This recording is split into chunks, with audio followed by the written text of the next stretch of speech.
আসসালামু আলাইকুম ওয়া রাহমাতুল্লাহি ওয়া বারাকাতুহু। ইন্নাল হামদুলিল্লাহি ওয়াহদা ওয়াসসালাতু ওয়াসসালামু আলা মান লা নাবিয়্যা বা'দা আম্মা বা'দ। সম্মানিত বন্ধুরা, আমরা পার করে আসলাম রমাদান, সিয়াম পালন করলাম, অসংখ্য ইবাদত দিয়ে এই মাসটা আমরা কাটিয়ে দিলাম। এর অভ্যাসটা আমরা এখনো এই 11টা মাস চালিয়ে যেতে পারি। বেশ কয়েকটা অভ্যাস আমরা গড়ে নিতে পারি। বিশেষ করে ১ নম্বরে সিয়াম, যা আমরা ১ মাস ধরে পালন করেছি। এই শাওয়াল মাসে কিন্তু ৬টা সিয়াম আল্লাহ রাসূল মুহাম্মদ সাল্লাল্লাহু আলাইহি সাল্লাম রাখতে বলেছেন, যা রাখলে ১ বছর ধরে সিয়াম রাখার নেকি অর্জিত হবে। তাছাড়া প্রতি মাসেই ১৩, ১৪, ১৫ আরবি মাসের আইয়ামে বীজ বলা হয়, এই ৩টা সিয়াম আমরা পালন করতে পারি। তাছাড়া প্রতি সপ্তাহে সোমবার এবং বৃহস্পতিবার সিয়াম রাখতে পারি। তাহলে কি হবে? আগের অভ্যাসটা আমরা চালিয়ে নিলাম।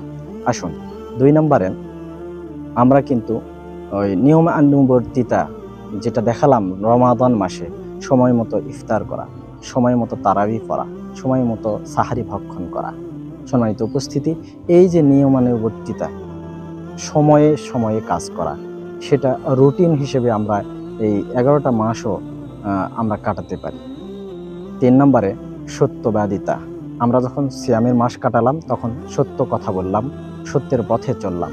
11টা মাসও কিন্তু এই অভ্যাসটা আমরা গড়ে নিতে পারি যে আমরা মিথ্যার সাথে আপোস করব না, মিথ্যার সাথে থাকব না।